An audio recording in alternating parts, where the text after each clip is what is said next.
Buenas noches para todos nuevamente. A continuación, para dar inicio a este seminario, quiero presentar al docente que impartirá la sesión de hoy. Su nombre es Rodrigo Mardones, es candidato a doctor en psicología, magíster en docencia y educación superior, psicólogo clínico, especialista en terapia sistémica, cofundador y director ejecutivo de CECIT Chile, coautor del libro Historias del Cambio, el enfoque sistémico en acción. Magíster en docencia de educación superior y tiene un postítulo en psicoterapia estratégica breve. Vamos a darle paso al profe Rodrigo para que inicie con la clase de hoy. Profe, todo suyo. Muchas gracias, Angie. Muchas gracias también a todas las personas que están hoy día presentes aquí. Además, en enero, ¿no? Al menos en el hemisferio sur es verano. Así que lo más probable es que podrían haber estado haciendo cualquier otra cosa más entretenida que estar acá, ¿no? Así que les agradezco la presencia y mi admiración, porque en el fondo, nunca hay que dejar de decirlo, ¿no? Estas instancias generalmente son, claro, nos enriquecen como profesionales, pero se debe beneficiar a la persona que de alguna forma asiste a nuestra consulta cierto, o busca apoyo en nosotros, entonces eso es importante. Y hoy día un tema que genera bastantes emociones, ¿no? La hipnosis. Entonces hay que ver, ¿cierto? Un poquito sobre ella para ver, ¿cierto? Qué es lo que nos puede dejar como una herramienta todavía, ¿cierto? Aún hoy, podríamos decir, vigente en el trabajo clínico, pero que, como decíamos, ¿cierto? Como buena dama, entonces porta muchos mitos y cosas por ahí. Entonces, la idea es poder conversar un poquito sobre eso. Claro, a la luz de lo que va a ser podríamos decir, el diplomado, ¿no? Entonces, a ver, ¿por qué esto que ocurrió? Ahí está. Entonces, la idea es un poquito mirar eso y que ustedes puedan tener alguna claridad o si hay algún interés después en tomar esa formación. Nosotros, bienvenido sea. Por ahora, conversemos un poquito de esto, ¿vale? A ver, de la hipnosis le acompañan varias cosas, ¿no? Sabemos, ¿cierto? Hay una gran presencia de ella, podríamos decir, en el mundo del espectáculo, todo lo que ha sido la teatralización, ¿no? A través de la hipnosis, y en donde, no sé, yo cuando era adolescente, había un sujeto español, Tony Camus, ¿ah? Venía a Chile, hacía unos shows, ¿no? En televisión, entonces hipnotizó por ahí artistas y cosas por el estilo. Entonces siempre estaba queda esa duda. ¿Qué tanto de esto es real? ¿Qué tanto de esto, cierto, es mentira, ¿no? Y luego además le acompañan no todas las declaraciones posteriores, no sé, 5 años después salió diciendo alguno de los artistas, en realidad a mí me pidieron antes, ¿no? Que yo actuara aquí en este caso, ¿cierto? Y en realidad yo nunca estoy hipnotizado, entonces ya, le va acompañando esto. A ver, la hipnosis dentro de lo que es, ¿cierto? La psicoterapia, podríamos decir, es probablemente quien va a empujar lo que hoy día entendemos como psicoterapia. Ya la hipnosis empieza a presentarse, ¿no? Como un fenómeno que todavía no puede ser dicho así. Te das cuenta en Mesmer, por allá por finales del siglo XVIII, inicios del siglo IX, entonces él, ¿cierto? Haciéndose preguntas, que es el gran dilema médico que está detrás de la psiquiatría y de la psicología clínica, que tiene que ver, ¿cierto? Porque yo tengo una persona que al examen físico me presenta una anomalía física, ¿ya? Si es normal, si está normal. Recuerden ustedes el clásico parálisis de la mano de Freud, en donde, ¿cierto? Entonces lo que él observaba, ¿cierto? Es que la persona podía mover la mano, pero tenía el brazo paralizado. Entonces neurológicamente no tiene ninguna explicación, porque para que eso fuera explicable neurológicamente o fisiológicamente, entonces no tendríamos que tener movimiento en ninguna parte de la extremidad. Pero movían los dedos, entonces él empezó con eso, ¿no? Entonces ahí tú tienes un ejemplo del dilema médico, ¿no? Porque alguien que aparece sano al examen físico presenta, ¿cierto?, algún problema, enfermedad, dolencia o algo, ¿ya? Y Mesmer, dándose cuenta de esto, entonces, claro, en su manera de entender en ese momento, con la medicina de ese momento, entonces él planteaba todavía la idea de los humores, ¿no? Estas vapores que se mueven alrededor de, o sea, en el cuerpo iba provocando un problema y observó esto del magnetismo animal, ¿cierto? Que era una manera que él tenía para expresarla, ¿cierto? En donde, claro, alrededor de Mesmer, lo que estábamos viendo es que habíamos aprendido a magnetizar minerales, entonces andaba la humanidad científica europea, te das cuenta, jugando con imán, entonces él trae la palabra de allá y te dice, bueno, todos poseemos como un magnetismo animal. Entonces él usaba en algún momento ciertos imanes que ponía sobre el cuerpo de las personas, de ahí viene todavía cierto esa práctica podríamos decir, cierto, en salud, en medicina alternativa, en donde van poniendo imanes, entonces él de alguna forma corregía estas anomalías magnéticas, ¿no? Tenía gran sentido social, al punto tal que, por ejemplo, magnetizaba fierros grandes, los ponía en una cuestión con agua y hacía terapia de grupo, ¿no? Entonces que la gente tomara esos cositos y para los que no podían pagar, magnetizó él un árbol, te das cuenta, fuera de su oficina, en donde la gente se tomaba del árbol y se mejoraba. Entonces, ¿qué tiene que ver esa cuestión con la hipnosis? Nada. Tiene que ver con otro fenómeno, ¿no? Tiene que ver con el fenómeno de la sugestionabilidad, es decir, cómo, que podríamos decir hoy día el efecto placebo, ¿no? Cómo nuestro, entre comillas, aparato mental, ¿cierto? Puede provocar, te das cuenta, situaciones físicas en las cuales las personas se pueden sentir mejor y por lo tanto la parte que descubre, pero él no se da cuenta, Mesmer es esta capacidad para sugestionarnos en donde, ¿cierto? Con cierta maniobra que nosotros vamos realizando en el nivel de las creencias para la sugestionabilidad, ¿cierto? Entonces pareciera ser que podemos experimentar algunas sensaciones de bienestar o malestar, en fin.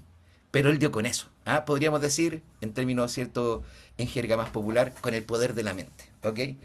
Esto continuó y, y James Braid va a ser importante porque él viene mirando este fenómeno. Hasta ese momento no se sabe mucho cómo llamarlo, ¿cierto? El nombre de hipnosis comienza a venir por la idea del el sueño, ¿no? Entonces parece que las personas que están en estado de trance, que no sabemos cómo se produce, están en una especie de sueño, ¿te das cuenta?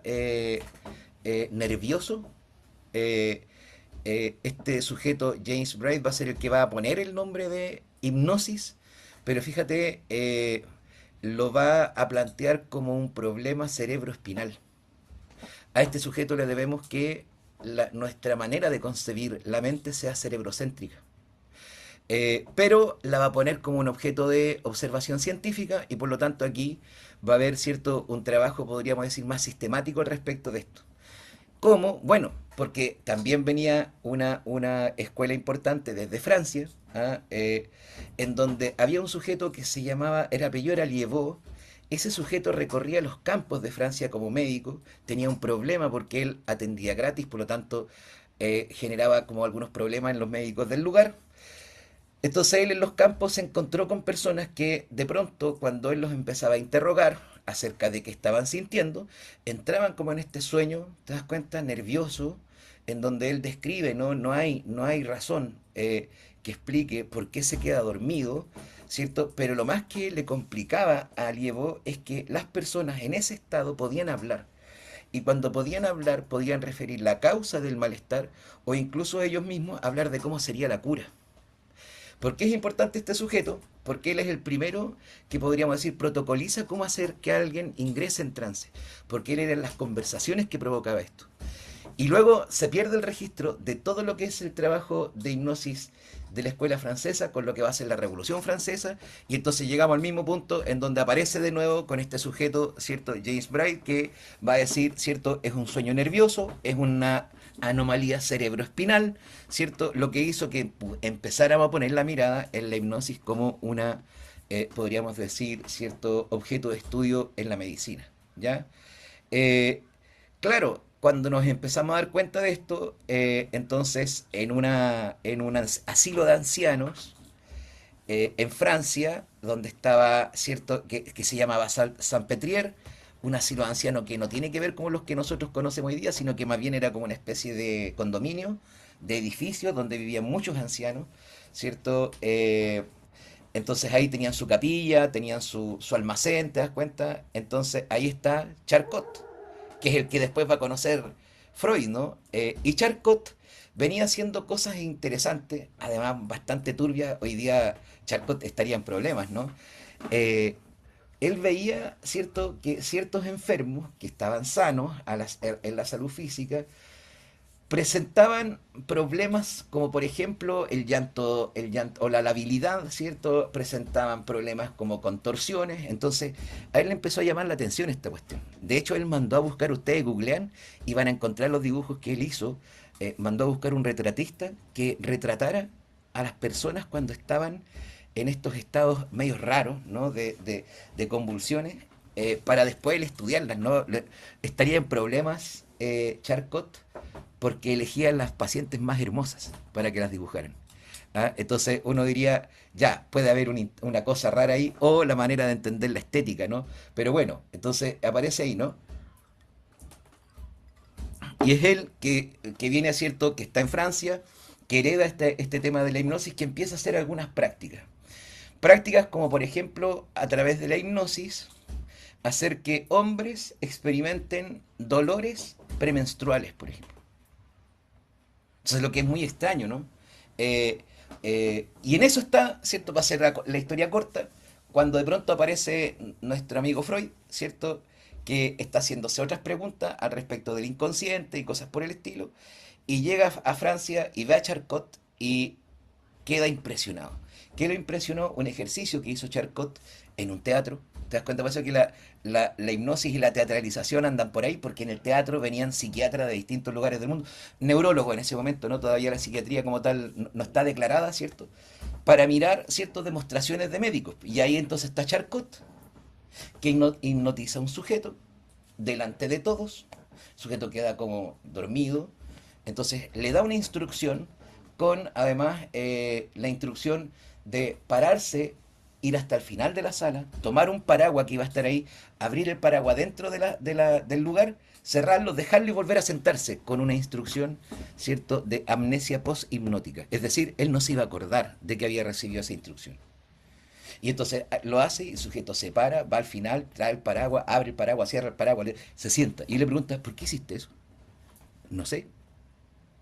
Entonces, imagínate, estoy haciendo muy caricaturesca la historia, ¿no? Porque para efectos de no aburrirnos, pero sí mostrar las cosas, ¿no? Entonces, imagínate Freud que está con un principio, ¿no? Que en el fondo la conducta no responde, ¿cierto?, a nuestras intenciones conscientes, sino que más bien, ¿cierto?, la razón de nuestras conductas responde al inconsciente, espacio que nosotros no sabemos. Acuérdense, Freud, uno de los maestros de la sospecha, ¿no? Junto a Marx y Nietzsche. Entonces, ahora tiene la demostración, la tiene ahí. ¿Te das cuenta? El sujeto se paró, fue, abrió, ¿cierto?, este paraguas, lo deja ahí y cuando le preguntan por qué lo hizo no sabe. Entonces, de alguna forma, ¿cierto?, diciéndolo en términos muy bruscos, Freud ve la puerta de entrada al inconsciente. ¿Ya? Entonces ve la puerta de entrada al inconsciente. Resulta que él venía con un problema. Y el problema que venía trayendo, ¿cierto?, era este cura por la conversación. Recuerden ustedes su paciente importante, ¿no? La Ana O con la que va trabajando. Eh, entonces, claro, hay un problema porque esas conversaciones que está teniendo Freud y que entendemos, ¿no?, como catarsis, tenían un problema, ¿no? Eran conversaciones que se enfocaban hacia el pasado, buscando una causa en el pasado que explique el problema en el presente, el esquema del trauma, ¿te das cuenta? Pero empieza a chocar con algunas cosas y cosas que la gente no recuerda. Entonces encuentra, ¿cierto?, en este punto la llave para entrar en el inconsciente y entonces ahora aplica, podríamos decir, una especie de catarsis con esteroides porque con el paciente, en vez de estar recordando así nomás, entonces ahora está en estado de trance. ¿Ok? Y está ahí esa primera parte, ¿no? Entre otras cosas, porque todavía se usa, ¿cierto? Hipnosis comienza a presentar algunos elementos importantes ante la medicina, por ejemplo, el efecto de amnesia, perdón, de anestesia, en donde, ¿cierto?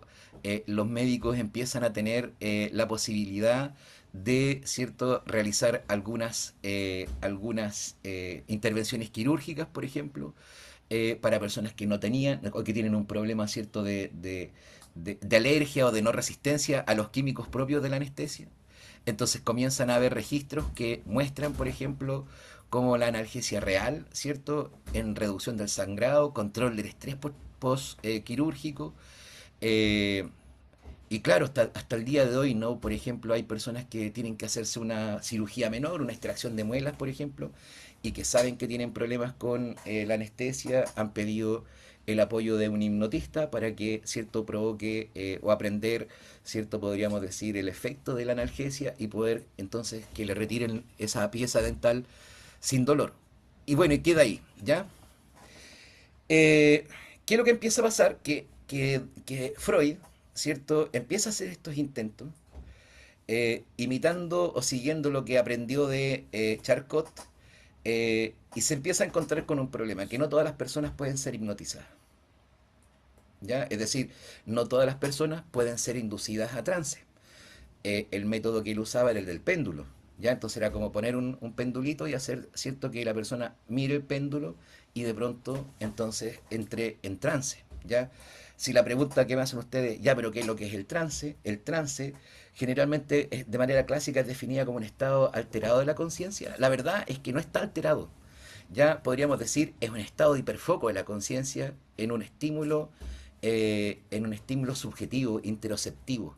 ¿Te das cuenta? Por eso que para hacer que las personas ingresen en trance hay que empezar a conversar muy poco, muy generalmente, muy, podríamos decir, cierto, tangencialmente al respecto de lo que está sintiendo, pero haciendo que ponga la atención a la respiración. Entonces, la medida en que pone la atención a la respiración y empieza a quedar ahí, cierto, la atención concentrada en eso, entonces ahora está abierto o más susceptible para poder recibir instrucciones. Pero no hay un estado perdido de la conciencia, ¿ya? Piensen ustedes, el trance lo vemos, por ejemplo, en bailes rituales. El trance lo podemos ver, ¿cierto?, en ritos religiosos, ¿no? Entonces, ya, hay algo ahí, ¿cierto?, que no está bien resuelto todavía para Freud, y por lo tanto, él, cuando empieza a experimentar dificultades para hacer que las personas puedan entrar en trance hipnótico, entonces empieza a despachar la idea de que la hipnosis sirve. Pero además se entera de algo grave, y es que resulta que pacientes de Charcot reconocen después que ellos habían actuado. Porque, y tal vez era lógico, ¿no? Ancianos, viven en un asilo de ancianos donde Charcot era el único médico, ¿te das cuenta? Entonces ya era mejor hacerle caso a entrar en problemas con el médico, ¿no? Ya, entonces eso hace que de alguna forma, entre otras cosas, Freud diga que la hipnosis no va a funcionar. Sigue siempre la línea, cierto, de este espectáculo, ¿no? Cierto, o cosas como desde el ocultismo, porque nos hace hacernos preguntas de noche de juego, de carta o de asado, ¿te das cuenta? Pero entonces la ciencia de ese momento la descarta. Y la hipnosis queda muerta por muchos años, hasta que a mediados del siglo XX aparece un sujeto extraño, Milton Erickson, ya por eso que no sería raro que ustedes hayan escuchado hipnosis ericksoniana, ¿te das cuenta? Entonces aparece Milton Erickson, un sujeto que por la polio, cuando niño, entonces quedó con una discapacidad compleja, ¿no? Motora, pero este sujeto tiene algunas particularidades que también las voy a contar así como caricatura, las pueden buscar ustedes para leerlas, ¿no?, con más dedicación. Pero este sujeto por la polio, ¿no? Entonces queda confinado en una silla, mecedora, y tiene un hermanito. Entonces la historia cuenta que él contaba que él miraba a su hermanito recién nacido, cómo hacía movimiento, entonces él imitaba los movimientos, se los imaginaba mentalmente, a él haciendo los mismos movimientos del hermano, con las manos, hasta que pronto, bueno, el bebecito lo sientan, el bebecito sentado se va hacia adelante, se pone en cuatro patitas, hasta que en algún punto se para, y él siempre imitando al hermano, logra mover la mecedora. Entonces los papás pusieron atención. Por otro lado, cierto, para que no se aburriera, le ponían sobre las piernas un libro, le habían enseñado a leer, entonces él leía un diccionario. ¿Ya? Entonces, este viene convencido de que, cierto, la mente tiene poder, ¿ya? Como un sujeto que no hablaba, entonces se entretenía mirando a las personas, y por eso que además Milton Erickson, ¿cierto? Cuando ya logra ir superando estas problemáticas, es un especialista en microgestos. Porque lo único que podía hacer en un periodo donde no había televisión, te das cuenta, era mirar a los que le hablaban, los que se acercaban, las visitas. Entonces él estaba muy atento, ¿no? Entonces empieza a descubrir todo esto lo que van a hacer los micro gestos, ¿no? En las personas. Bueno, y llega al periodo de estudio, ya existe la psiquiatría como una disciplina, ¿cierto? Y queda confinado en un hospital. En donde él trabajaba en un subterráneo. Y la historia cuenta de que en el subterráneo, entonces él tomaba enfermos del psiquiátrico y les provocaba una enfermedad mental que no tenían y después, ¿cierto?, a través de la conversación resolvía esta enfermedad mental. Y desde ahí, entonces, Milton Erickson resucita la hipnosis. Y la figura geográficamente es muy interesante porque en un subterráneo, te das cuenta, donde nadie lo ve, él empieza a hacer prácticas de hipnosis. ¿Qué es lo que empieza a hacer Erickson? ¿Cierto? Él cambia el paradigma de la hipnosis. Entonces él ya no lo usa como una estrategia para volver al pasado, que era lo que buscaba Freud, ¿no? Generar catarsis con esteroides, ¿no? Con mayor cierto vivencia, ¿no? Eh, entonces, entonces, entonces, desde esa perspectiva él va a cambiar el paradigma, ¿cierto? Para entonces empezar a trabajar con la hipnosis en perspectiva de futuro. Entonces, ¿qué es lo que tendría a hacer? ¿Cierto? Crear con la hipnosis la posibilidad de que las personas pudieran experimentar nuevas conductas a problemas que se estaban presentando en modo de patrón. Cómo resolver hacia adelante, no hacia atrás. Erickson deja de preguntarse por la causa.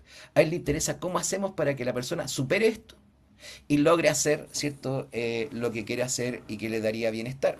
Por ejemplo, no sé, hay textos donde cuentan historias, ¿no? De Erickson, no sé, por ejemplo, un compañero del hospital que contaban, y él hace una broma, ¿no? Contaban que era como muy tímido y que un día hablando con Erickson le dijo, a mí me gustaría, no sé, ser de los que se para adelante, cantar y bailar, pero yo no soy así. Lo hipnotiza y en una de las fiestas, entonces él se para y recita un poema en alemán delante de todos los compañeros y él no tiene idea de dónde sacó, te das cuenta, la motivación o el inhibir la vergüenza en ese momento.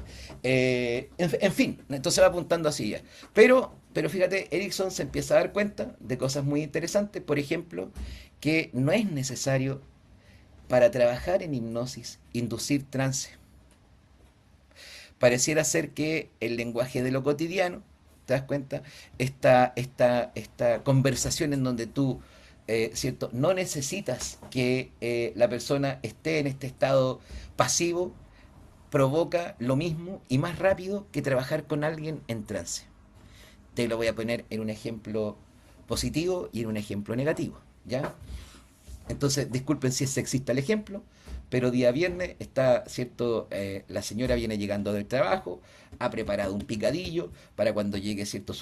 Entonces llega su pareja tira la casaca y le dice, oh, me voy a ir al bar de la esquina a ver el partido de la selección con mis amigos. Y ella se desilusiona, ¿no? Entonces le dice lo siguiente, anda nomás, no importa que yo me quede sola. Entonces el otro, ¿qué hago? Lo paralizó. Anda nomás, no importa que yo me quede sola. Wow, ¿te das cuenta? Entonces él dice, ya, no, no te preocupes, me quedo. Entonces él dice, no, no, no, anda nomás porque yo no quiero que después digan que tú eres un mandado. Si va es un mandado y si se queda es un mandado. Y lo que hace, bloquea. ¿Te das cuenta qué tengo que hacer? Entonces ahí nos damos cuenta de que esta comunicación en estilo doble vínculo, en donde hay dos instrucciones que se contradicen en una misma dirección, entonces algo nos provoca, ¿ya? También puede ser, ¿cierto? Como cuando la mamá dice, uh, estoy tan cansada, ¿quién será el hijo, cierto, regalón que va a parar a buscar una manzana para la mamá? Y uno se para. Y no dijo nadie, no dijo Roberto, no le dijo Rodrigo Andrés, anda a buscar una manzana. Lo dijo y Rodrigo se paró y la fue a buscar. ¿Te das cuenta? Pero provocó la conducta.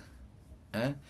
O se paran los tres hermanos, ¿no? Porque las tres quieren a la mamá. Ella no lo pidió. Ella dijo, ¿ya? Entonces, fíjate que en el fondo es como el lenguaje en modo subjuntivo, ¿ah? El que hace que de pronto nos provoquemos a la acción. Pero también Erickson descubre otra cosa, que es muy interesante y que te dice, a ver, su capacidad, ¿no?, desarrollada por mirar a las personas calladito, entonces él se da cuenta que esto que llamamos trance hipnótico, ¿cierto? O trance en danzas tribales, o trance en el rito, no es algo que logre necesariamente el ambiente o que sea un atributo de quien dirige la experiencia hipnótica. Él se da cuenta de que todos hacemos trance y que el cerebro, el sistema nervioso, necesita hacer trance y hay trance en lo cotidiano. ¿Y qué sería el trance de lo cotidiano? Eso que todos hemos vivido, ¿cierto? Que de pronto estamos en una conversación y uno se empieza a ir. Alguien dijo algo y uno se fue. Y de repente, ay, ¿a dónde anda? ¿A dónde anda? Ah, entonces, ya, ok. Ahí, por ejemplo, tuvimos un micro trance de lo cotidiano. Y que si tú te pones a pensar que lo que nos pasa en esos momentos, ¿qué nos pasa en esos momentos? ¿Qué ocurre con uno cuando uno se va? ¿Qué pasó? ¿A dónde se va uno? Ya la Adriana tiene ganas de hablar. ¿A dónde se va uno? Esa experiencia de no estar aquí, ¿para dónde va uno? Se desconecta. Vale, imagino cosas, dice Alberto, ¿cierto? Buenas noches, dice el Jorge Luna. A la nada, dice la María, la Mariana. La Carol dice, es como quedarse dormido. Claro, la experiencia de estar disociado, ¿no, Kevin? ¿Es cierto? Te vas para adentro, ¿cierto? Escenario ficticio, el inconsciente se desconecta. Vale, ya, como que hay una cosa, ¿cierto? Recuerdo proyecciones, ¿cierto? ¿Cierto? O una tarea pendiente que tengo que hacer. O me acordé cuando el otro día, ahora cayó la pieza que faltaba de la historia que me contó este sujeto. Ah, te das cuenta y uno se queda como, ya, como sea, el cuerpo queda aquí, pero fíjate, no es que, claro, sabemos que la mente no hace no hace un movimiento geográfico, ¿no? Lo que hacemos es como conectar con nuestra voz interior, con nuestra subjetividad, ¿cierto? Y evocar un recuerdo o empezar a dialogar con uno mismo sobre algo que tiene que hacer, ¿cierto? A veces uno se queda pensando como, esto será como un déjà vu, ya lo viví, ¿cierto? Ya, en fin, pero queda uno en un espacio, ¿cierto? Podríamos decir intersubjetivo, en diálogos con uno mismo y disociado, ¿no? Es decir, el cuerpo, perdimos conexión en la atención, ¿cierto? En la conciencia al respecto de lo que está ocurriendo a nuestro alrededor. Hasta cuando alguien hace la llamada, ¿no? Y uno, vuelve, perdón, me fui. Ah, dice uno, me fui. Ya, ahí está. ¿Te das cuenta? Entonces, ahí tenemos microtrances de lo cotidiano. Entonces, ¿qué va a ser el aporte de Milton Erickson? Es que Milton Erickson va a decir, el trance es una condición del ser humano. Nuestro sistema nervioso necesita hacerlo y lo hace varias veces al día. No es, podríamos decir, un atributo del hipnotista. El atributo que podría tener el hipnotista, ¿cierto?, entrenado, es que es capaz de administrar con la búsqueda de bienestar esos momentos de microtrance. A poder administrarlos, intencionarlos, hacer que la persona los provoque ahora. Cuando ocurre eso, ¿cierto? Entonces se va a desarmar uno de los primeros grandes mitos que todavía está presente en la población al respecto de la hipnosis y que tiene que ver con que no todos se pueden hipnotizar o no todos pueden ser inducidos a trance, más estrictamente, ¿vale? ¿Qué ocurrió? Es que, claro, Freud, que es el que va a plantear esa figura, conoció un método de inducción de trance que, ¿cierto?, es el péndulo o fijación de mirada. Entonces, claro, entonces que la persona esté mirando, ¿no? Entonces, una parte está poniendo la atención al péndulo. Por eso que, por ejemplo, no sé si ustedes conocen, hay algo de MDR ahí, ¿no? Cuando está el ejercicio de mirar el lápiz, ¿cierto? Y uno está y empieza uno, ¿cierto?, a fijarse en el lápiz, pero no a entender o a desconectar, por ejemplo, los elementos más emocionales de un relato. No sé si alguna vez han tenido que pasar por eso o han hecho esa experiencia. ¿Ya? Pero resulta de que hay demasiadas vías alternativas por las cuales a las personas inducir la trance. Lo que hoy día se ha desarrollado, que ustedes lo van a aprender en el diplomado, ¿cierto? Es que uno no llega y empieza con esto, sino que uno primero aplica un tamizaje, ¿no? Para saber e identificar con esos instrumentos cuáles son, ¿cierto? Podríamos decir, las formas, ¿no?, a las cuales la persona es más sensible para ser inducida a trance. Pero podríamos decir, lo que termina planteando Erickson, ¿cierto?, es que no necesitamos de trance hipnótico, la conversación por sí misma logra, ¿cierto?, lo que la hipnosis también provoca, ¿ok? Entonces uno dice, bueno, ¿para qué sirve la hipnosis? Ahora lo vamos a ver, ¿ya? Pero qué es importante de esto es que también ahí se está moviendo, fíjate, por eso que la hipnosis es muy bonita, porque de la mano de ella va ocurriendo toda la historia, ¿no? De la psicoterapia. Pero también es un momento en donde ciertos años 60 en donde la mirada, ¿no?, al respecto, está partiendo de la posmodernidad, la mirada al trabajo clínico tiene que ver ahora con colaboración con el paciente, no un paciente que, cierto, está en una relación asimétrica. La hipnosis de alguna forma te pone en ese estilo de relación. Tienes que enseñar al paciente a autoinducirse trance, ¿ya? Entonces, bueno, todos esos elementos comienzan como a variar, ¿cierto? Y Erickson va a decir, mira, en realidad lo mismo que se puede hacer con hipnosis, con trance hipnótico se puede lograr sin trance hipnótico. ¿Ok? Ahí queda un poquito la figura. ¿Ya? Aquí lo vamos a ver, Miriam. Eh, muchas veces empezamos a pensar en otras cosas. Ah, que me estoy. Ya, ok, de cuando uno se va. Me estoy reseteando, sí.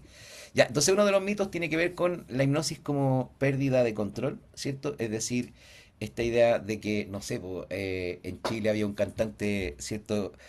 Conocido, popular. Entonces, este hipnotista que vino de España en un espectáculo lo hace comerse una cebolla diciéndole que era una manzana. Entonces lo hipnotiza y además que el tipo aparece como espectacular, ¿no? Le hace así y el tipo cae. ¿Ya? A ver, esos juegos o cierto, podríamos decir, fenómenos hipnóticos se pueden hacer, pero requieren un proceso antes. Es decir, lo que tú estás viendo en el espectáculo, el sujeto ya está en estado de trance.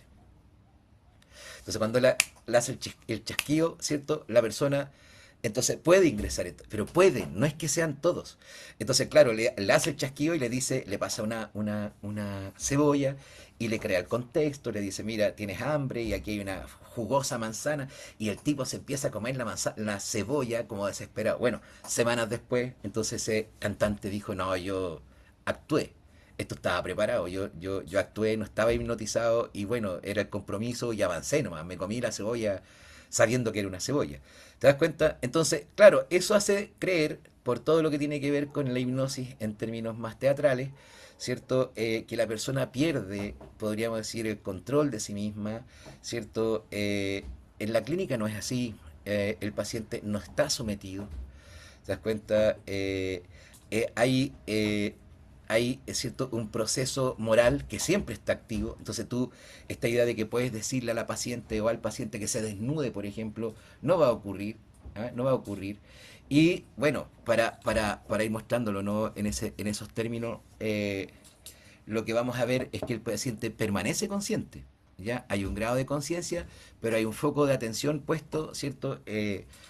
Podríamos decir, en sensaciones interoceptivas, está en un diálogo interno más profundo, en un grado de atención muy conectado consigo mismo, pero hay conciencia, ¿ya? Por eso que decir que es un estado alterado de conciencia es complejo, ¿ya? Se conserva el juicio de realidad y el juicio moral, ¿ya? Entonces, los valores y los principios éticos que están ahí permanecen, ¿no?, activos, ¿ya? ¿Se puede interrumpir la experiencia voluntariamente? Sí, el control nunca se pierde, ¿cierto? Las personas pueden salir, ¿cierto?, de ese estado, no siempre sin un grado de incomodidad, porque es como cuando tú estás concentrado y de pronto alguien te molesta, entonces te das cuenta que de ahí, por lo tanto, no se elimina la voluntad, ¿ya? Si hay un grado de pasividad, eh, si hay un grado de pasividad, ¿ya?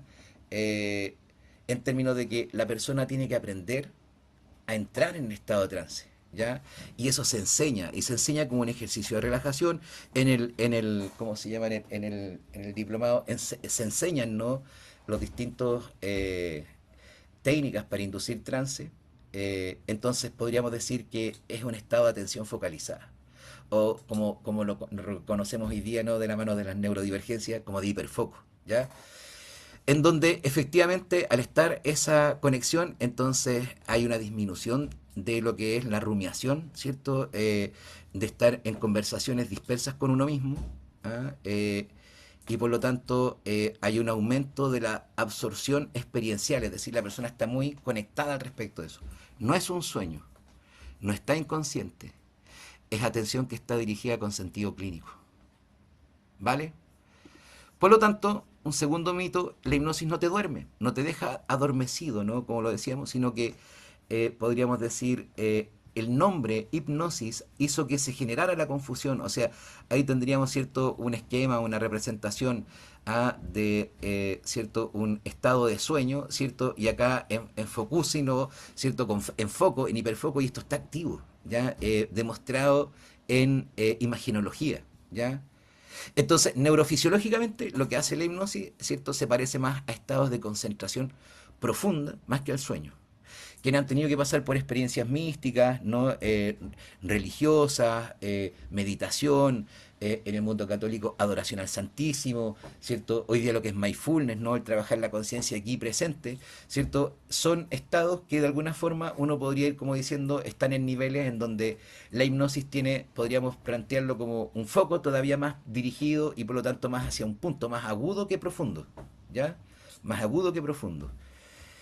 Entonces dormir, ¿cierto? Es una desconexión, la hipnosis no, más bien representa, podríamos decir, una presencia que se intensifica sobre podríamos decir, espacios, ¿no? Sobre ciertos estados de la persona.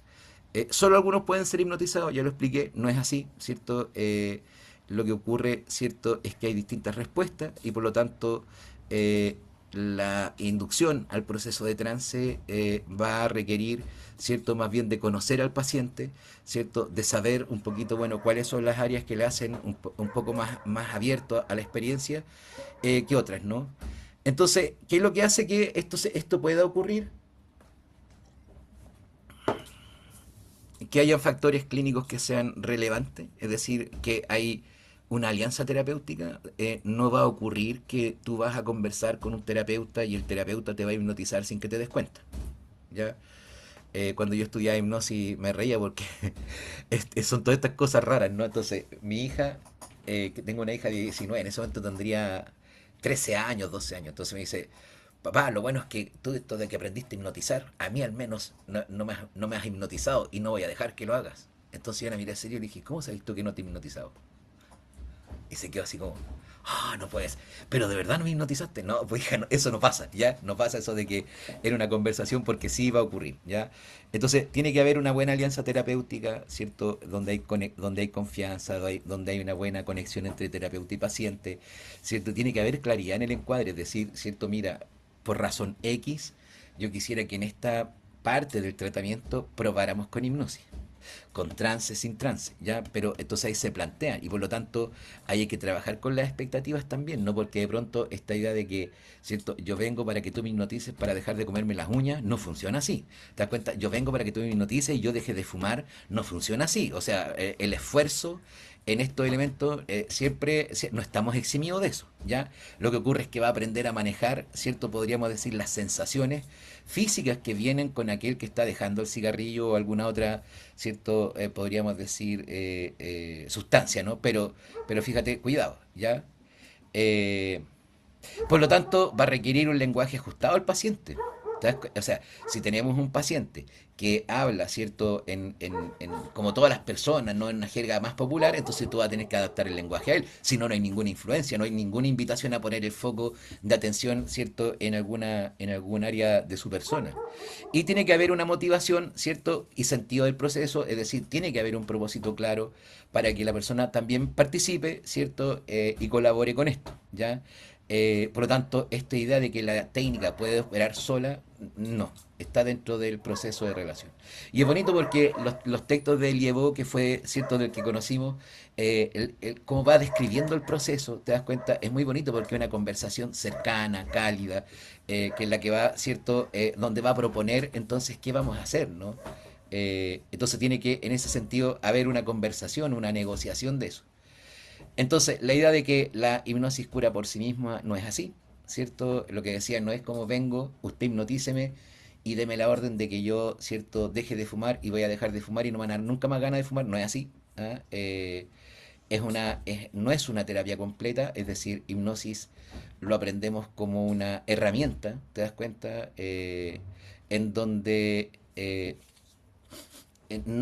si no tenemos cierto una hipótesis, si no tenemos un modelo clínico de trabajo, si no tenemos una formulación del caso clara que especifique por qué voy a utilizar esta cierta herramienta, entonces la interacción va a ser vacía, te das cuenta, no va hacia ninguna parte. Eh, ¿Hay respaldo del trabajo con hipnosis en términos científicos? Sí. Todavía, ¿cierto? Es muy utilizada la hipnosis ericksoniana para el manejo del dolor. ¿Te das cuenta? Sobre todo el dolor crónico y dolores agudos.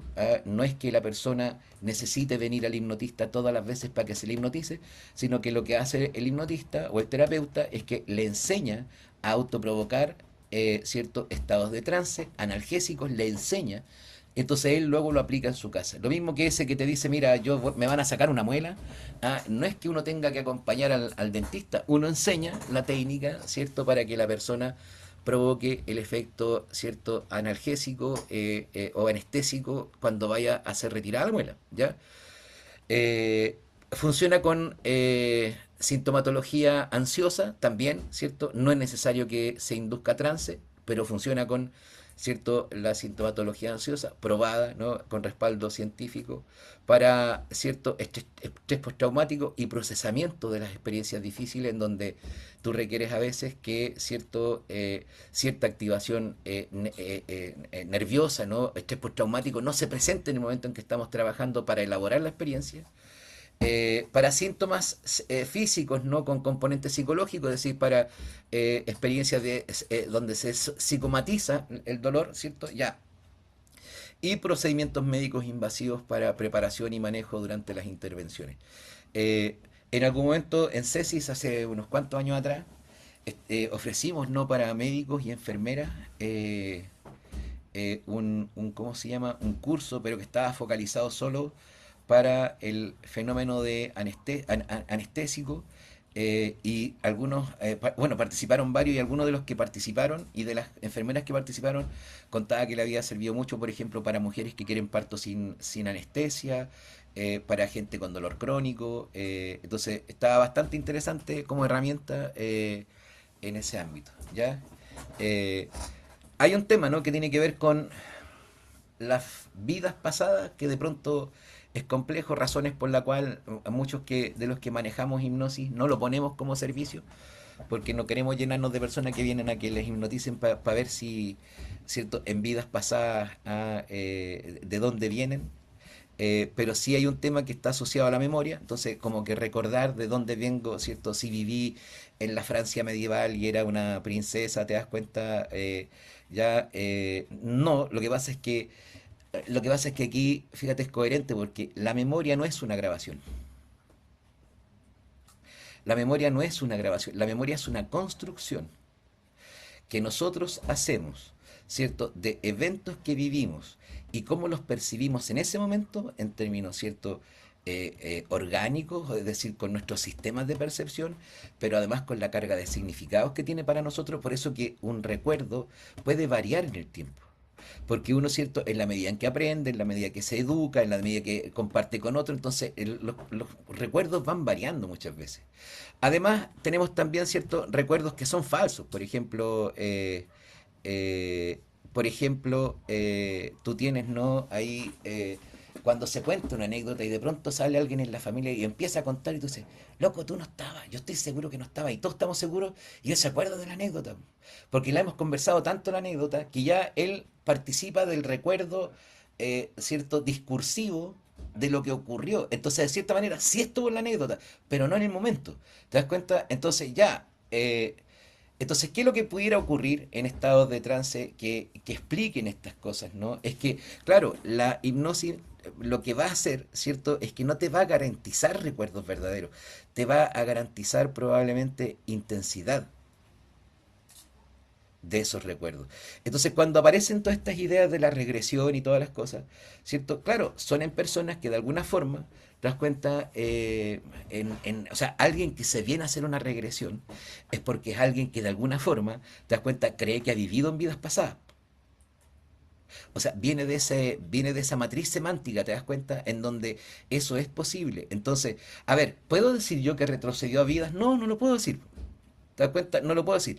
Pero sí puedo decir que lo más probable, científicamente hablando, es que la hipnosis lo que hace es que intensifica esas experiencias de recuerdo, esas conexiones con los recuerdos.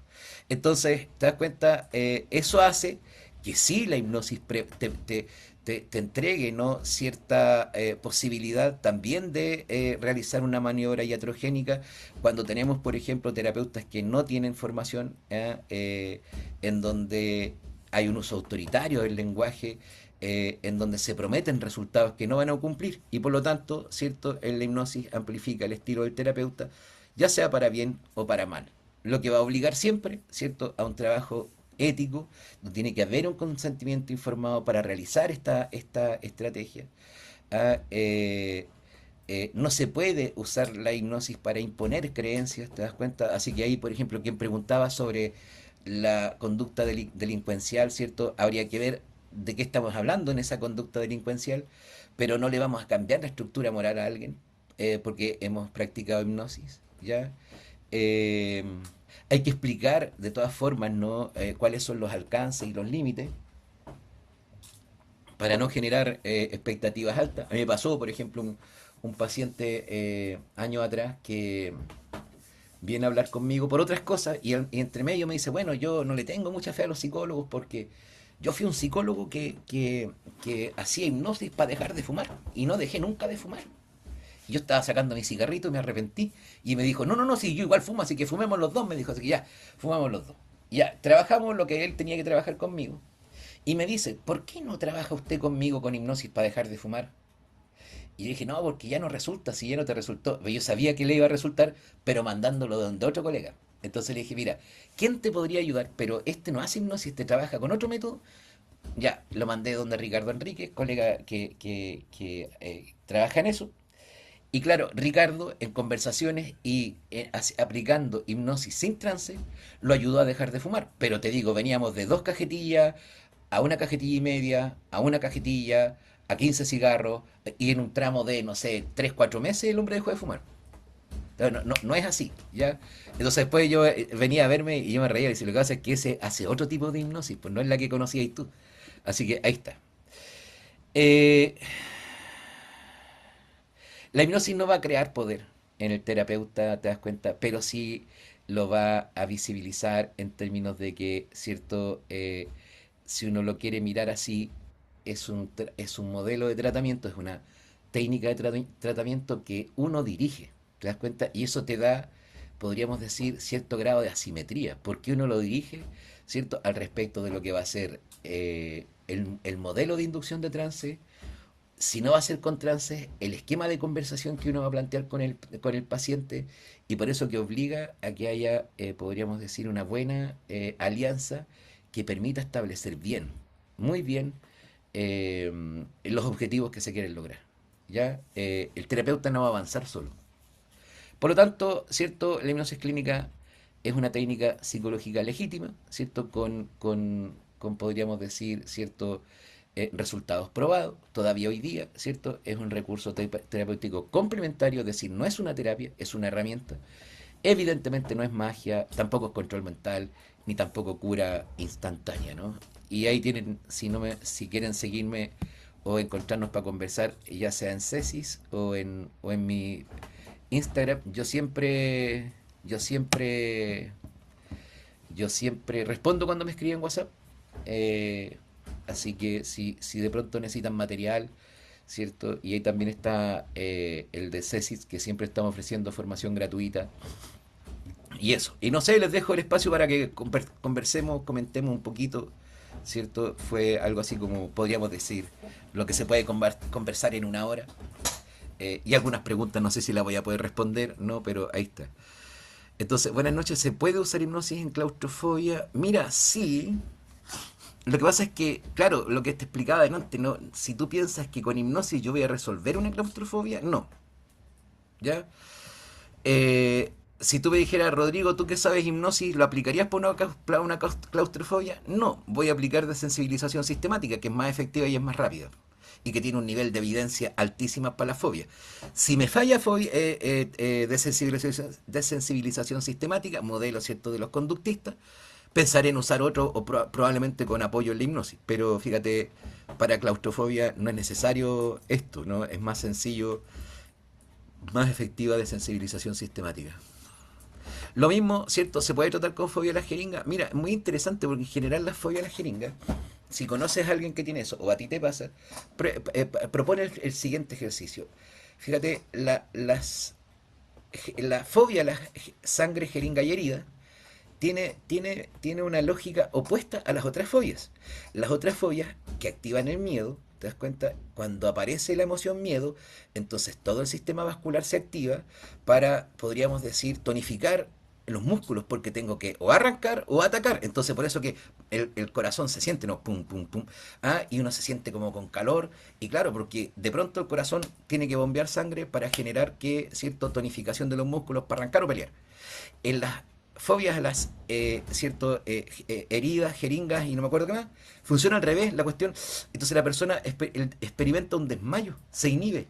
Entonces, cuando tú tienes a alguien que le pasa eso, primero recomiéndale esto. Mira, si alguna vez te tienes que ir a vacunar, esto en una clase me daba risa porque en una clase yo expliqué esto y un compañero dice, tengo que ir ahora a ponerme una de las dosis de estas del COVID y yo siempre me desmayo esta cuestión y ahora mismo lo voy a aplicar. Y dije, anda, ¿qué es lo que tiene que hacer?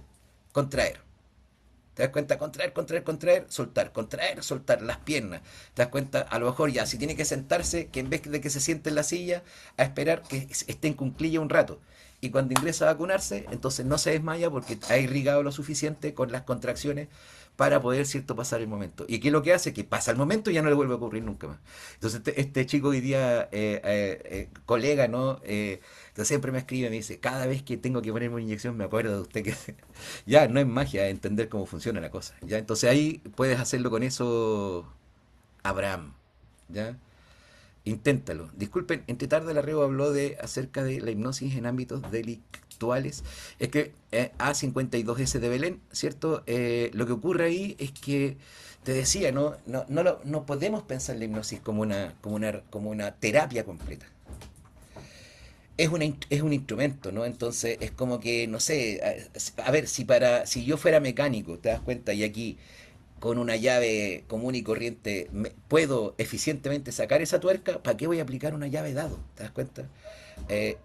Uso la más sencilla, ¿no? La más eficiente.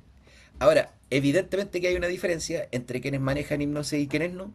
¿Te das cuenta? Porque pueden entrar en campos que a veces han sido más, podríamos decir, complejos de trabajar con esquemas normales, ¿te das cuenta? O esquemas más generales. Y sí, evidentemente es un buen trabajo para, sobre todo lo que tiene que ver con dolor. Manejo de dolor es importante. Y lo pueden trabajar, genera ingresos no para la gente que busca de pronto partos sin anestesia, algunas, podríamos decir, operaciones chicas sin anestesia. Entonces, bien. Bien, entonces, buenas noches, profesor. Ya, entonces ahora viene como un sorteo. ¿Quiénes son candidatos y si funciona esta técnica con ellos? Es que lo que te explicaba adelante, Andrea, va a depender, ¿cierto?, de tu esquema de tratamiento al respecto de un problema. Eh, por ejemplo, una vez trabajando con una paciente que vino por trauma por abuso sexual temprano, que es algo que yo trabajo bastante, ¿no? Que me refiero a trauma por abuso sexual en la niñez, ¿no? Entonces ella quedó con un temor irracional, sabemos que el miedo como tal es irracional, ¿cierto? A los hombres. Entonces me decía, me pasa desde mi papá, mi hermano y cualquier hombre. Y yo sé que no me van a hacer daño, pero lo primero que aparece es como un miedo adentro, ¿no? Entonces como que me pone, ok, lo trabajamos en conversación. No, bueno, entonces hicimos una sesión de hipnosis para poder trabajar ese miedo. Ah, ¿qué hago yo con alguien que tengo en trance? ¿Cierto? Una de las técnicas de trabajo es contar cuentos. Entonces la persona, ¿cierto? Ingresa en estado de trance hipnótico y lo que uno hace es contar un cuento. Te das cuenta que uno ha elegido, ¿cierto? Para esa persona al respecto del problema que tiene. Entonces es muy bonita. Yo los animo a que tomen el diplomado. Créanme, no es algo cierto, que yo porque estemos promoviéndolo y todo eso lo diga, pero de verdad que hay una diferencia entre quienes manejan hipnosis y quienes no. ¿Ya? Y a la larga siempre es el bien para el paciente, ¿no? O quien consulte.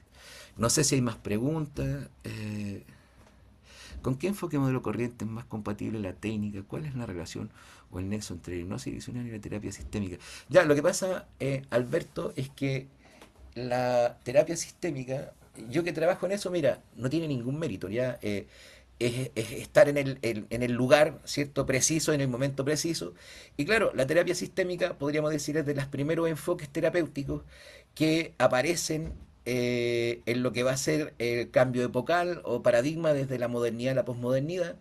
Entonces lo que ocurre con ese modelo, ¿cierto?, de la terapia sistémica es que en algún momento se juntaron distintos especialistas en distintas áreas, esta gente de física, te das cuenta, ingenieros electrónicos, ¿no? Y entonces empiezan a hablar de todo lo que tiene que ver con, ¿cierto?, teoría general de sistemas, que es una disciplina que no aparece en la psicología, sino que la psicología se cuelga de ahí, no es como se va a influenciar de lo que va a ser teoría general de sistemas. Y dentro de esos sujetos está Milton Erickson. ¿Ah? Entonces, Milton Erickson, que ha venido jugando con esto, te das cuenta que hace un cambio de paradigma, esta idea de ya no voy a ir a buscar una causa, sino que quiero mirar hacia el futuro, es terapia centrada en solución. ¿Te das cuenta? ¿Para qué vamos a hablar del problema? Hablemos de la solución. Entonces, está como esquema paradigmático en todo lo que es la terapia sistémica. Y evidentemente el primer grupo lo consultaba a él, lo iban a observar, ¿cierto? Y todo lo demás. Así que por ahí va. ¿Qué más puede ser? Diferencia entre mindfulness es un trabajo, cierto, en donde la persona intenta, cierto, sostener la conciencia en el aquí y el ahora, cierto. En la hipnosis la conciencia, cierto, más bien la hacemos focalizarse en un área de la persona. Entonces, al estar, cierto, conectada, al haber hiperfoco ahí, entonces se genera esa experiencia de disociación. ¿Ya? Y permite entonces tener un trabajo clínico más importante. La segunda diferencia es que Mindfulness viene recibiendo mala evaluación a la investigación en términos de eficacia y eficiencia grave. Incluso los más dedicados a Mindfulness han tenido que reconocer que incluso hay ambientes en donde está contraindicado, por ejemplo, trabajar con adolescentes con Mindfulness es peligroso, ¿ya? Sobre todo cuando lo aplicas sin un tamizaje. ¿La hipnosis permite acceder a memorias afectivas que contribuyen a comprender el origen del daño relacional? No. Por lo que decíamos delante, no, la memoria no es una grabación a la que hay que acceder, es una construcción. Entonces lo que va a hacer es que la va, podríamos decir, a intensificar lo que hoy entiende él por lo que ocurrió, ¿no? ¿Es posible utilizar la hipnosis como técnica de estabilización emocional en una crisis aguda similar a los primeros auxilios? No, porque cierto, requiere Nicole, requiere, ¿cierto?, un trabajo previo en donde la persona no va a funcionar. Y fíjate, la paradoja de primer auxilio psicológico es que es tan efectivo y no lo podemos demostrar. Porque como tú evalúas a una persona pre-post, te das cuenta, si no puedes saber cuándo va a ocurrir una crisis. Es tan efectiva y no la podemos demostrar en el método científico más duro. Quizá una pregunta un poco sacada de contexto, pero no si sería como el espacio en blanco de la mente tratando de manifestar algo y por eso se encuentra con un resultado. Ah, son bonitas esas preguntas, a mí me gusta porque la gran figura primero es qué entendemos por mente, ¿te das cuenta? Y aquí llegamos al siguiente drama, la psicología ya no le interesa esa cuestión, o sea, no tenemos una manera de referirnos a la mente aceptada por todas las escuelas. ¿Te das cuenta? De la mente solo hemos dicho metáfora, ¿ah? No sabemos qué es lo que es, pero curiosamente sabemos que se enferma y podemos estandarizar sus enfermedades. Está qué raro, ¿ah? Qué raro.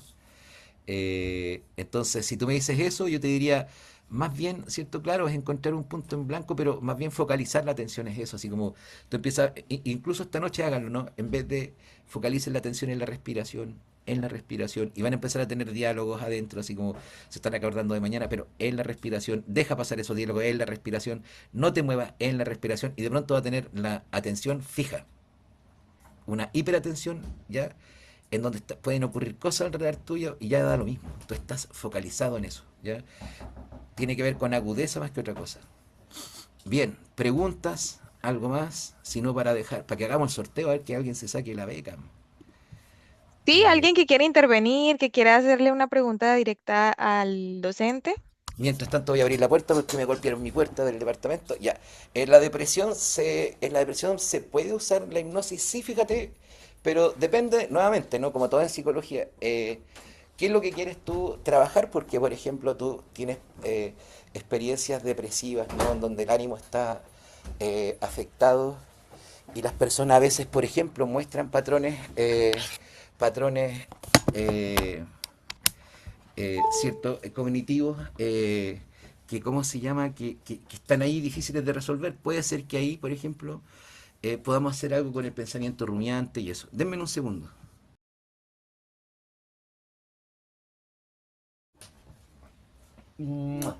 Chao, chao, hija. Ya, eso. Bibliografía introductorias, por favor. Se las voy a hacer llegar a la gente de Adipa si quieren y ahí la pueden descargar porque también les mandan el paper. ¿Desde qué edad se recomienda? Fíjate, desde la adolescencia, ¿ya? Es más recomendable. Y para manejos de apego, claro, puede ser, ¿cierto?, con lo que tiene que ver con la problemática al respecto. Entonces, ¿qué problema del apego tú crees que sería más mejor trabajarlo con hipnosis? No, no sé, la angustia, por ejemplo, cosas como esas, ¿no? Para reprogramación de creencias limitantes. La hipnosis puede ser funcional, no para la reprogramación, para tal vez abrir, ¿cierto?, la posibilidad de que la persona integre otras creencias que sean más funcionales, no para reprogramarlas. Por eso que el cuento es importante, el cuento, te das cuenta, te muestra una manera alternativa de resolver un dilema. Entonces, con hipnosis, la persona lo que ocurre, ¿cierto?, es que está en un estado de calma que le permite imaginarse otras alternativas para resolver el problema. No voy a poner un ejemplo, que, perdona, pero, a ver, no, ya, supongamos que tengo un hijo que viene y me dice que soy marciano, que es marciano. ¿Ya? Y en este mundo los marcianos están todos, ¿cierto? No sé, discriminados, ¿no? Entonces yo no lo voy a poder creer, ¿te das cuenta? Entonces, claro, voy a tener todas estas sensaciones raras, ¿cierto? De que mi hijo tan querido me viene a decir que se acaba de descubrir a sí mismo como marciano. Entonces yo conecto con la idea, me aparecen una serie de emociones, ¿cierto? Una serie de activaciones de ideas catastrofistas y aquella. Ya, entonces no puede pensar en otra alternativa. ¿Te das cuenta? Entonces, ¿qué es lo que ocurre? Que tal vez, ¿cierto? Con un hipnotista que me ayude, ¿cierto? A estar en calma, en serenidad, pueda yo imaginarme otros escenarios con mi hijo. Tal vez no usando la figura de el marciano, pero sí con un cuento. ¿Te das cuenta? Entonces eso hace que en vez de transformar esa creencia, entonces se abra a otras posibilidades. ¿Te das cuenta? Eso. Pero si se dice que es peligroso usarlo con adolescentes, ¿cómo se...? ¿Por qué sería peligroso usarlo con...? Yo no sé si... El mindfulness. Hay estudios que contraindican mindfulness, por ejemplo, en espacios educacionales. Y la razón es sencilla, pues si piensas que si tú no has hecho un tamizaje entre la gente que vas a aplicar mindfulness de manera grupal y le pides que conecte con la conciencia y aquí y ahora, y en ese grupo de 40 estudiantes, donde tú quieres provocar ciertas conductas tranquilas, tienes 10 sujetos con trauma, cuando le hiciste conectar con la conciencia aquí y ahora, entonces empiezan a aparecer en ese espacio lo relativo al trauma. Y se pone a llorar uno y el otro y el otro y ahora tengo todo, 30 llorando, 10 porque conectaron con eso, 20 porque no saben por qué están llorando y las experiencias han sido muy complejas, ¿ya? Entonces eso. Sí, han habido pruebas, pero fíjate, no son muy relevantes en Chile porque nosotros que como cuna del capitalismo y cierto de la economía neoliberal, entonces ni siquiera somos capaces de pensar en terapia de manera grupal, imagínate en hipnosis, pues, ¿cachai? O sea, para nosotros la terapia o es individual o es en pareja, pero ni siquiera de familia vamos a terapia alrededor, o sea, contando Bolivia, Perú, Ecuador, ¿cierto? México, va la familia completa, acá no, ¿ya? Eso, así que eso, Karen. Ya, vamos a dejarle la palabra a Angie porque también se tiene que ir. Yo puedo estar toda la noche aquí, pero ya no. Así que eso, muchas gracias por venir. Espero que les interese y que se abran a la experiencia de tomar el diplomado. Si es que pueden, evidentemente, porque no siempre la economía anda así, ¿no? Abracitos, yo les dejo. Entonces, Angie queda con ustedes y hagan ¿cómo se llama? El El sorteo. sorteo. Sí, ¿Sí? Si sí. hay dudas, cosas por el estilo, me escriben por Instagram, no hay ningún problema. Vale, gracias, profe. Muy amable por sus conocimientos y su tiempo. Muy Bueno, bien, chao, chicos, chao. bueno, vamos a hacer el sorteo. Para finalizar este seminario, vamos a realizar esta dinámica y así se ganará una beca para el diplomado mencionado, ¿sí? Entonces vamos a pausar la grabación, este, y vamos a compartir pantalla.